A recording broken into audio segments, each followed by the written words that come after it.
Bueno, Constantino fue uno de los emperadores más importantes del Imperio Romano, como todo el mundo sabe, pero aún así es un emperador relativamente conocido, muy famoso y sobre todo muy influyente, puesto que es el emperador, por lo que más se le conoce quizá sea porque es el que apostó por el cristianismo como nueva religión en el Imperio Romano. Él apostó por este nuevo culto y entonces, pues bueno, pues la política, la sociedad, la economía, todo vino después y todo cambió a raíz de esta decisión de este gran emperador. Entonces, Constantino es un personaje trascendental.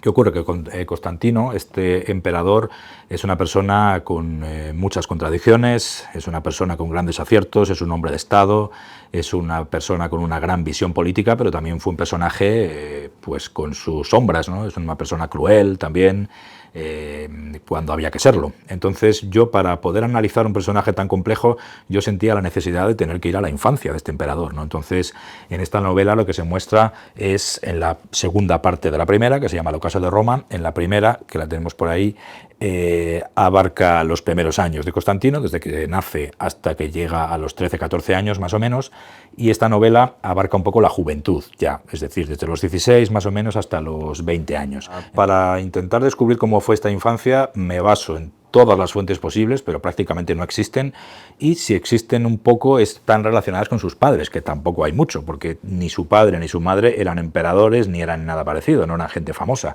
Con lo cual de Helena sabemos muy poquito, y hablaremos de ella más adelante, y de su padre lo único que sabemos es que fue un soldado de Roma, al servicio del emperador de entonces, que era el emperador Aureliano, en plena crisis del siglo III, y bueno, pues basándome un poco en la vida que pudo tener su padre y su madre, imaginándome esto, y sobre todo el contexto histórico, político y social tan convulso, de los años 70 en este caso, del siglo III, pues intenté introducir un personaje, que en este caso es un niño que nace en este contexto, hijo de un soldado y de una tabernera, que es lo que supuestamente era su madre, y es todo inventiva, porque realmente no hay fuentes, entonces la literatura intenta llegar allí. Pues la madre del futuro emperador fue una señora que tuvo mucha influencia en el emperador. Ya cuando éste gobernaba y estaba en la corte, su madre siempre planeaba un poco como una... iba a decir como una sombra sobre él, tampoco es una sombra, sí que es una influencia muy grande para bien y para mal sobre su hijo. Entonces, claro, tenemos que saber que de Helena no se sabe nada de su infancia y juventud.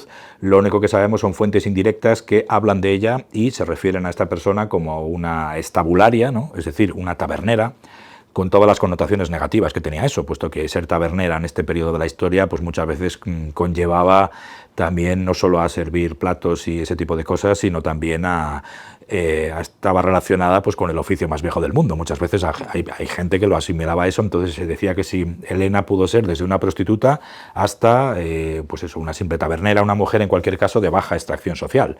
Entonces esta mujer lógicamente pues tuvo que hacerse a sí misma, tuvo que, lo que hemos comentado antes fuera de micrófono, que decíamos que realmente en este momento una mujer sola, sin un marido, salir adelante era muy difícil, y más si tenía un hijo al que sacar adelante, con lo cual las circunstancias que forjaron a esta mujer pues fueron muy duras. Entonces, si ella salió indemne de esto y salió adelante, es porque era una mujer de gran fortaleza y con un espíritu muy poderoso. Entonces esto es lo que le transmitió a Constantino. También era una mujer, al menos ya lo que reflejo en mis novelas, una mujer con mucho carisma, mucho carácter y también un poco dominante, un poco manipuladora incluso, y Constantino pues bueno, pues a veces se dejará, ya digo, llevar un poco por los consejos de su madre para bien y para mal. Pues esa tetrarquía fue la manera que tuvo Roma de salvarse a sí misma, ¿no? Puesto que Roma estaba dividida durante buena parte del siglo III, ya lo he dicho, entre el Imperio Galo, el Imperio de Palmira, por otro lado.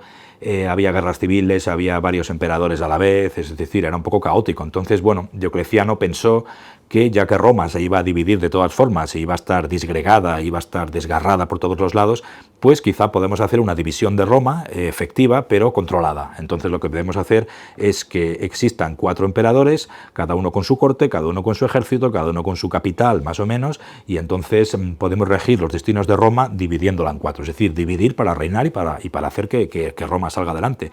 Entonces, cada uno de estos grandes hombres son los conocidos como tetrarcas, uno de ellos fue Flavio Constancio, y los tetrarcas podremos asimilarles un poco a estos grandes hombres que salvaron Roma a finales de la República, que luego llevó al Imperio, y hablamos de estos triunviratos, ¿no? Craso, Pompeyo, todos estos se organizaban en grupos de 3, ¿no? Augusto, Marco Antonio, etcétera. Entonces, estos grupos de tres, llamados triunviratos, de alguna forma eran asociaciones de hombres poderosos para salvar a Roma. Bueno, pues ahora es lo mismo. Lo que pasa es que ahora en vez de en grupos de tres, se organizan en grupos de cuatro. No son triunviratos, son tetrarquías, porque habrá varias tetrarquías. La primera es la más conocida, pero habrá una segunda, una tercera tetrarquía, y estos grupos de cuatro son como los antiguos triunviratos, se van organizando, se reparten el poder entre ellos. Eso sí, al final solo puede quedar uno. Y si en los triunviratos solo quedó uno, que fue Octavio Augusto, al final de las tetrarquías solo quedó uno, y ese uno es el señor Constantino. Cuando era niño, sí, al menos según mi novela. Claro, gracias a los cristianos él pudo salir adelante, su madre también, puesto que estas comunidades cristianas tenían una labor asistencial interesante y pudieron ayudar a esta gente con necesidades. En este caso, la madre de Constantino, gracias a ellos, pudo salir adelante. La situación de los cristianos en este momento era buena y mala a un tiempo. Por un lado era buena, puesto que esta crisis, estos momentos tan convulsos a nivel político, a nivel económico, a nivel social, a nivel sanitario, incluso había pandemias, tal, todo esto benefició al cristianismo, puesto que las personas de a pie vieron que la vieja religión no les ayudaba ya. Es decir, Marte, Ceres, Júpiter y el viejo culto cívico de toda la vida no ayudaba a las personas, pero sí que veían o se sentían atraídos por estas nuevas religiones que venían de Oriente, el cristianismo, el mitraísmo. Todas estas nuevas religiones eran religiones mucho más profundas, eran religiones que prometían salvación, es decir, te hablaban de lo que va a pasar después de esta vida, es decir, te ofrecían soluciones y hablaban un poco a las personas, al individuo, en vez de estos fríos cultos cívicos, ¿no? Entonces, en la crisis benefició, desde luego, al cristianismo para crecer, pero también esta crisis la perjudicó, puesto que muchos emperadores reaccionaron contra estos cristianos y sucedieron esto que conocemos como persecuciones, ¿no?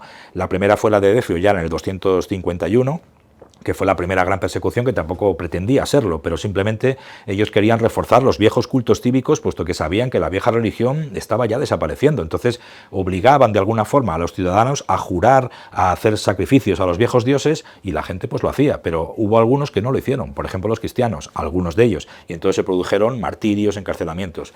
La persecución de Diocleciano es el mismo contexto, es a principios del siglo IV, en tiempos de la tetrarquía, y los tetrarcas, concretamente Diocleciano y más Galerio, su César, quisieron obligar a la gente a jurar, a hacer sacrificios, a este tipo de actividades, digamos, religiosas en favor del viejo culto tradicional. Los cristianos, de nuevo, pues se negaron muchos de ellos y hubo martirios y tal, y estos martirios, pues oye, también crearon un poco la leyenda de los mártires, ¿no? Entonces esto, pues, por un lado, pues también ayudó al cristianismo a que se forjara como una religión ya imparable. Tanto fue así que Constantino, ya cuando fue emperador, lo primero que hizo fue fijarse en ella y dijo, bueno, pues no podemos con ellos, quizá podremos contar con ellos para apuntalar nuestro poder, y así lo hizo. Yo estoy convencido que tuvo una educación deficiente y tardía, lo que pasa es que no lo podemos demostrar, pero claro, dadas las condiciones económicas que tenía su madre, pues la educación era prácticamente inexistente. Sí que es cierto que cuando ya su padre aparece en la primera novela, sí que su padre es amigo de un gran retórico, que es Eumenio de Augusto Dunum, que sale en la siguiente novela, que fue el creador de las escuelas menianas, que son una suerte de universidad de Occidente donde se enseñaba retórica, historia, muchas cosas. Era uno de los hombres más cultos de su tiempo, y este era amigo personal de Constancio. Hay fuentes que lo certifican y que lo dicen.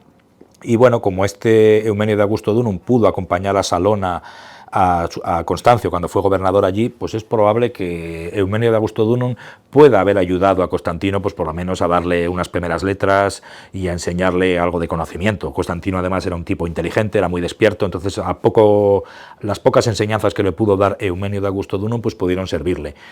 Y poco más. Luego es cierto que en la segunda novela, cuando ya va a la corte, ahí sí que es cierto que le ponen una serie de maestros, de ayudantes que de alguna forma le instruyen, no solo a nivel de conocimientos teóricos, historia, filosofía, retórica o lo que sea, sino también le enseñan estrategia militar y cosas relacionadas con la milicia, es decir, manejar la espada, lucha, ese tipo de cosas. Entonces, yo creo que, pero no fue hasta que no llegó con su padre cuando empezó una formación como tal, y ten en cuenta que esto lo hace según esta segunda novela, con 16, 17 años. El más dramático en esta época, yo creo que hay varios momentos, ¿no? Pero uno de ellos es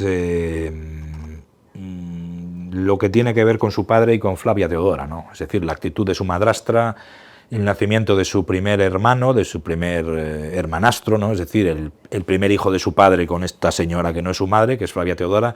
Yo creo que eso pudo ser un momento dramático, puesto que él, aunque era el primogénito, no dejaba de ser el primogénito de Constancio, pero no de Flavia Teodora.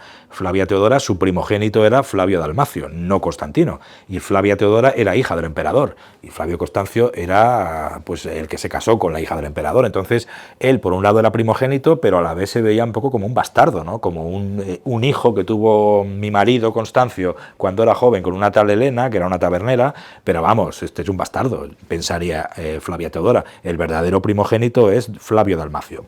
Conclusión, que Constantino yo creo que pudo ser duro para él el hecho de poder verse desplazado del poder por su hermanastro, que luego tendrá muchos más, ¿no? Pero este es el primero. Entonces, el hecho de ver peligrar este ascenso dorado que él tenía planeado y que él pensaba que podía llegar arriba y a lo mejor no podía ser, pues pudo ser duro para él, sí. Constantino, pues es poco tratado, es un personaje poco conocido. Entonces, bueno, yo de alguna forma en mis novelas lo que hago también es reivindicar un poco su figura, ¿no? Como una persona a partir de la cual el Imperio Romano se transformó, pero de manera radical. Es decir, el mismo cambio que ejerció el triunfador de todos estos triunviratos, que fue Augusto, y que pasamos de la República al Imperio, y de repente aparece un imperio, ya en una república, pues lo mismo hizo Constantino, fue el triunfador de todas estas tetrarquías, y al final fue él el que quedó como único gobernante y también transformó todo. Es decir, pasamos con Augusto de una república a un imperio, y con Constantino pasamos de una situación convulsa de tetrarquías, pasamos a un nuevo imperio, pero es muy distinto. Ya ahora mismo Roma se convertirá en una monarquía autocrática, ¿no? Una suerte de monarquía absoluta en donde sigue habiendo césares, sigue habiendo un Augusto, pero los césares ya no serán designados como colegas, como se hacía en la tetrarquía, sino que son designados sus propios hijos, ¿no? Es decir, hay una herencia directa ya. Los césares como herederos se asocian al trono desde niños, ¿no? Y bueno, y también la Iglesia, sobre todo el papel que tendrá el cristianismo y la Iglesia en el apoyo a este nuevo poder. Y entonces se produce una situación de asociación entre altar, trono, que ha durado prácticamente hasta el siglo, bueno, prácticamente no, sino prácticamente hasta el siglo XX, es decir, hasta 1917 los zares de Rusia gobernaban al estilo de Constantino, es decir, era una monarquía autocrática de derecho divino, y de hecho zar significa César, ¿no? Pues todo esto viene de Constantino, entonces su herencia y su legado está ahí, el que lo quiera ver, pues que lo vea, y el que no, pues debería.